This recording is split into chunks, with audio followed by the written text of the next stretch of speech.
I'm staying over tonight. Please accommodate us. Hey, excuse me. I mentioned earlier that I'm attending a play nearby tonight. Since it ends late, I thought it would be convenient for us to stay here while her son is away. Unexpectedly, my mother-in-law arrived with 7 friends. I wasn't informed and had plans of my own, so I tried to decline. But won't you be back soon? We'll just drop our stuff and go out for a bit.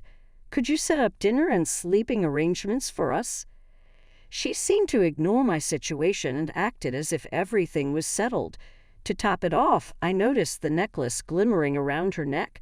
I had tolerated her bold behavior without confrontation for a long time, but I had finally reached my limit. I can't. I have a trip planned starting now. What trip? Who are you going with?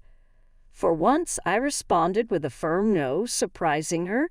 Fed up with her constant demands, I decided to draw the line. Please give me back that necklace. It was time for my mother-in-law to face the consequences. My name is Michelle Gorman, a 30-year-old housewife. After getting married, I used my administrative experience to work as a computer class instructor. My husband, Mike, is the president of a subsidiary owned by his father and stays busy most days. Sometimes he appears lost in thought, but I'm glad to see him relaxed, especially on our favorite movie dates. I feel lighter when I'm with you, he'd say. I was glad if I could ease any of his burdens. I wish I could offer advice or suggestions, but I struggle to express my opinions. Ever since I was young, I preferred listening to others than speaking about myself. My older brother, who is 4 years older, always looked out for me. I used to dislike that about myself, but thanks to Mike's reassurance, I've gained some confidence. Mike has an older brother who serves as the vice president in their father's company. His wife, Mindy, is close in age to me, and we get along well.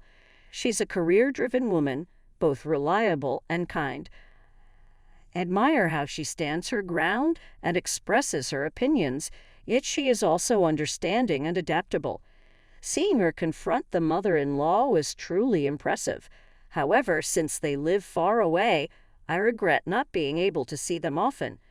On the other hand, the mother-in-law behaves with the air of a company president's daughter, always confident, yet her stubbornness and arrogance are evident. Michelle, you're the wife of Mike, the president. You should quit being a computer instructor and fully support your husband, she reprimanded, overwhelming me with her pressure. Mike would back me up then, but she remained displeased. I sometimes felt relieved we lived apart. I hoped for a peaceful life with Mike and eventually to be blessed with children. But suddenly, Mike's father passed away from a heart attack. The news was so unexpected, it was hard for everyone to accept. Yet Mike and his brother had to think about the company's future. Mike decided to stay in New York for a while. I returned home and waited for Mike's call. With the added responsibilities on the two of them, I was worried. After discussions with his brother, it was decided Mike would transfer to the New York headquarters. His brother became the president, and Mike was appointed vice president. We searched for a house in New York and settled on a pre-built single-family home. Although it was a bit far from the station, it was in a less urban area, providing a sense of security. The house had good sunlight, promising a comfortable life with Mike having to work late due to the handover tasks for a while. I made sure to create a comfortable environment at home so he could rest properly and prepared lunches, considering nutritional balance. I wanted to do everything I could to support him, and just like that, a month flew by.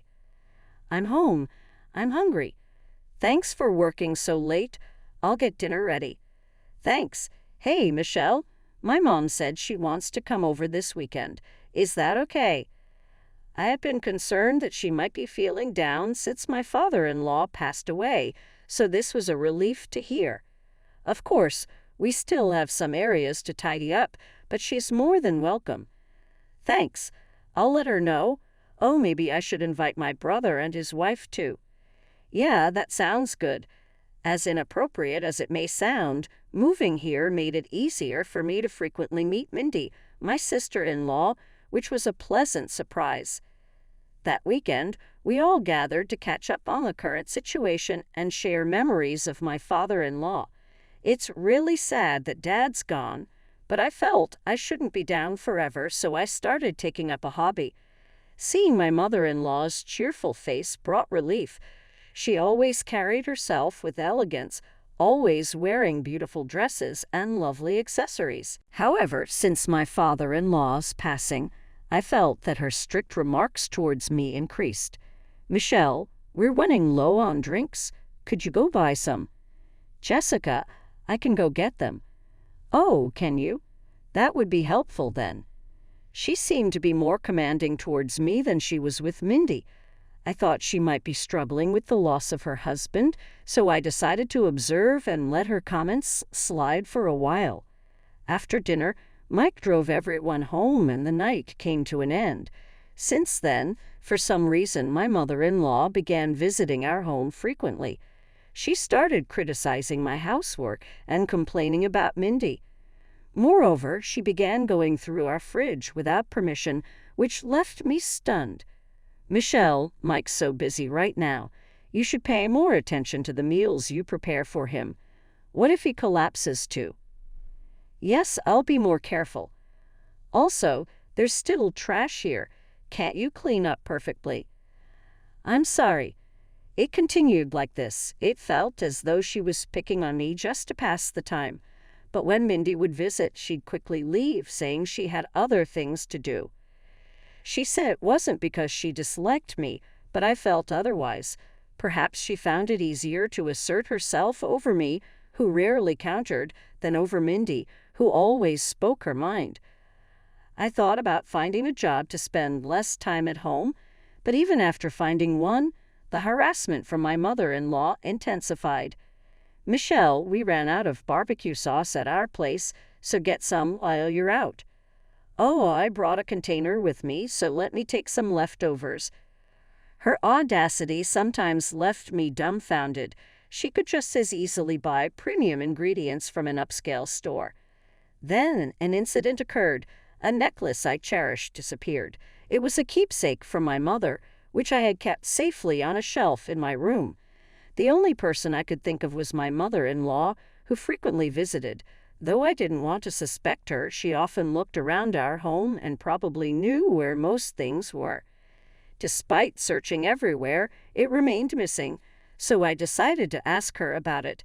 That's when she responded with a fierce yell. "You probably lost it yourself.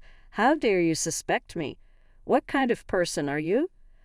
"I'm sorry, I searched everywhere I could think of, but I couldn't find it.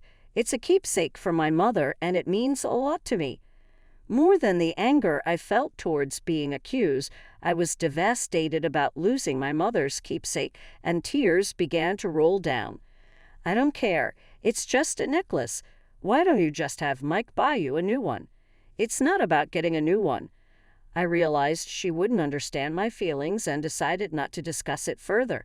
However, incidents kept occurring where money from my wallet and other items around the house would go missing.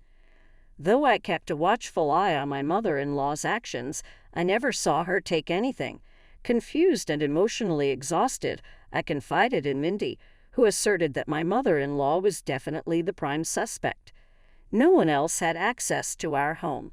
The realization saddened me, yet there was no concrete evidence of her theft, and I couldn't understand why she would do such a thing, especially since she continued to live a lavish lifestyle from the inheritance left by my father-in-law. Seeing my distress, Mindy made a suggestion.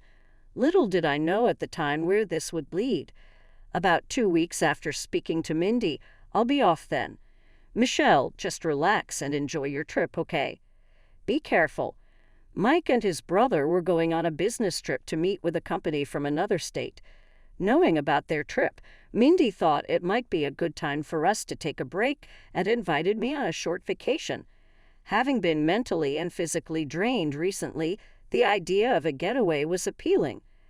I packed early and placed my travel bag near the entrance, waiting for departure time. Suddenly, the doorbell rang. Wondering who it could be, I checked the video feed to find my mother-in-law. Not only her, but she was accompanied by several others. "Hello, Michelle. I brought some friends. Please open up." Opening the front door, I found my mother-in-law and about 7 of her friends, all carrying large bags. "Were they going somewhere?" "We're staying here tonight. Make us comfortable." "Excuse me. Didn't I mention it?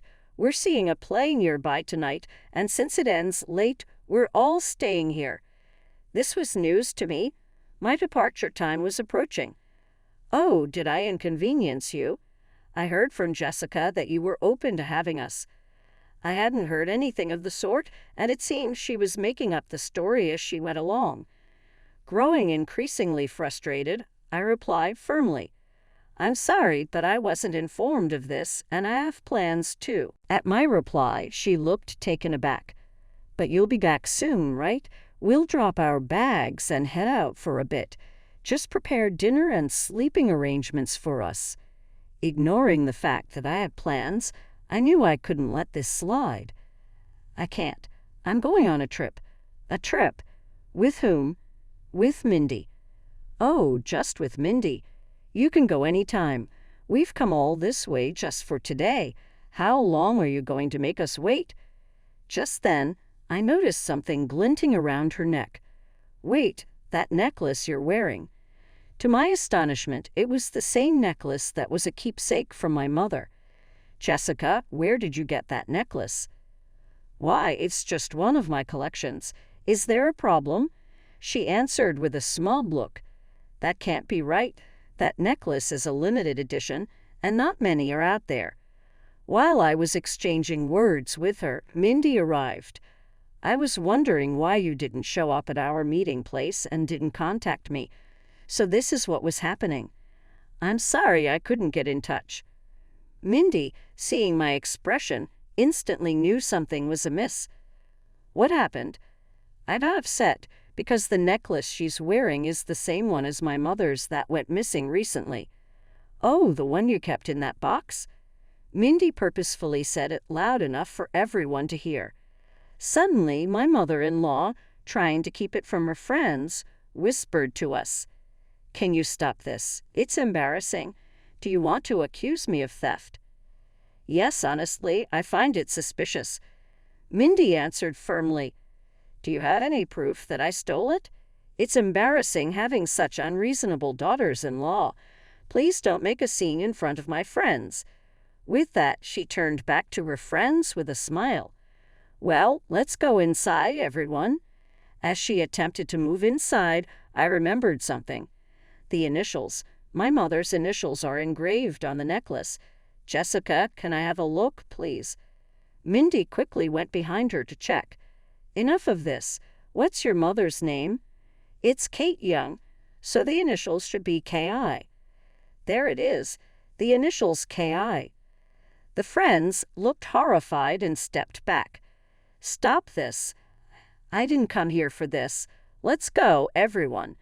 "We're not letting you go." The friends, sensing the tension, quickly muttered, "We're not involved," and headed towards the subway. "Wait, if it's some mistake." As she tried to follow her friends, someone stopped her. "What are you doing here?" "Huh, weren't you supposed to be on a business trip?"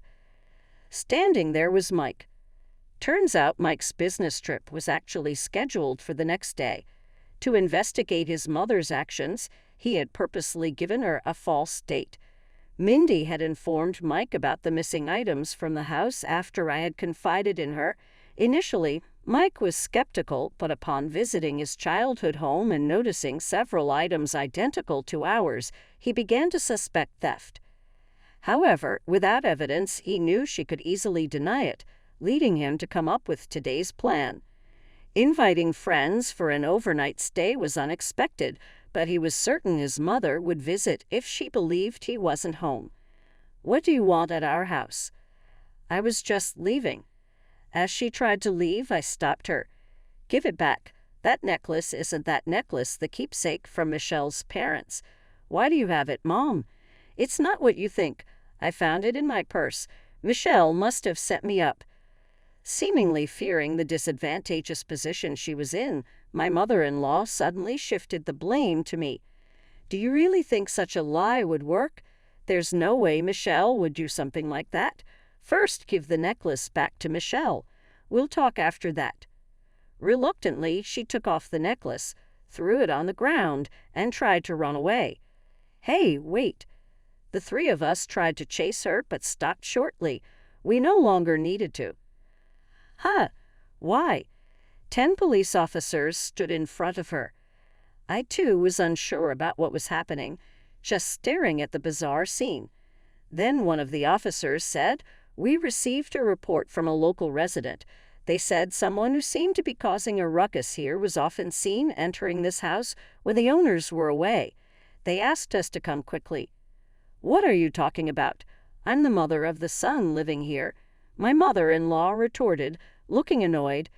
"Wait, what do you mean she entered when we weren't home? I never did such a thing." "I always come when you're home," she added. Did the informant say anything else? When we asked, the police mentioned that someone had witnessed my mother-in-law sneaking into our backyard, likely using a spare key to get inside. Indeed, we had a spare key hidden beneath a plant pot in the backyard. This realization gave us chills and also explained the missing items. Mike had considered this possibility and was planning to observe her actions while we were out today, but he never expected to find out the truth in this manner. "Mom, why were you coming into our house when we weren't home?" "It's all lies. You're going to believe some unknown person's story." "But you did have my precious necklace, didn't you?" "I told you I found it in my purse." One of the officers stepped in, saying calmly, "Let's talk about this at the station." "But I didn't do anything." "Mike, say something." "Mom, stop this. I can't understand why you did this," Mike said, clearly upset. Upon hearing her son's words, my mother-in-law collapsed to the ground. But just when it seemed like she had nowhere left to run and was feeling defeated, she suddenly flew into a rage. "Because after your father passed away, I felt so lonely, and seeing her always so cheerful, I couldn't stand it. I felt better seeing her troubled. I wanted her to feel the pain I felt," she confessed. Mike was red-faced hearing her irrational reasoning. "Mike, wait, let me speak." Feeling the need to confront the issue head-on, I stepped in front of an increasingly angry Mike. "I understand where you're coming from, Jessica. Perhaps I've been neglectful by always brushing off our talks. However, stealing is a different matter entirely. Did you want to upset me? Don't be ridiculous. Did you find joy in pushing someone to their limits with such a twisted and dirty scheme? Did that fill the void of your loneliness?" "Shut up. What do you know about me? If you're feeling down, then tell us. We can't read minds. Don't make fun of me. Why would I tell you anything, you worthless daughter-in-law?" she shouted back. "Mom, Michelle's right." Mike intervened, seeing the situation wasn't progressing. The police stepped in, suggesting they move to the station. Despite her resistance, given the eyewitness accounts of the unlawful entry and the suspicion of theft from possessing my belongings, the police decided to question my mother-in-law. She was promptly arrested on charges of unlawful entry and theft. She wasn't convinced, continuously protesting, "Get me a lawyer. I'm innocent, and I can't eat this garbage." However, when her father visited her during visitation, he exploded in anger, telling her to deeply reflect on her actions. To that, her attitude completely changed as she cried and apologized.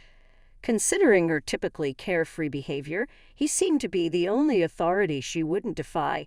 He further told her that unless she sincerely reflected on her actions, she shouldn't think of having a home to return to. Reluctantly, she seemed to accept the reality. Perhaps losing her husband had left my mother-in-law searching for her place.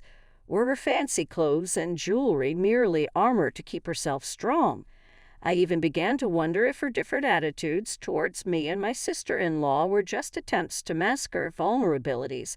However, her excessive desires and inability to control them is a separate issue. Making wrong judgments led to this unfortunate incident.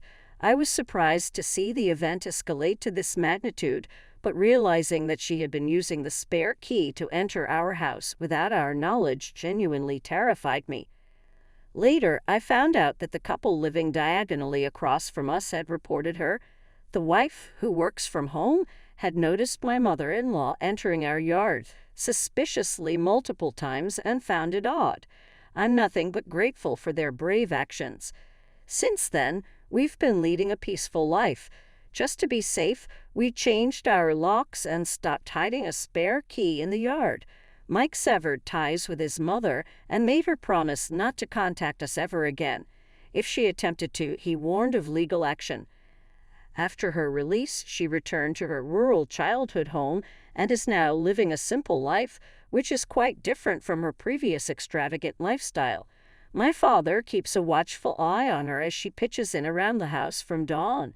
I hope she reflects on her past choices, which were sometimes overly indulgent. As for me, my father has moved in with us. He's here not only for safety, especially in case my mother-in-law drops by unexpectedly, but also because we're expecting our first child. With the imminent arrival of his grandchild, my caring father and the support of Mike inspire me to become a mother who balances gentleness with strength. While money and material things can bring satisfaction, it's the presence of loved ones that truly warms the heart. We're sorting out our living arrangements, surrounded by those dear to us, aiming to safeguard our peaceful daily life.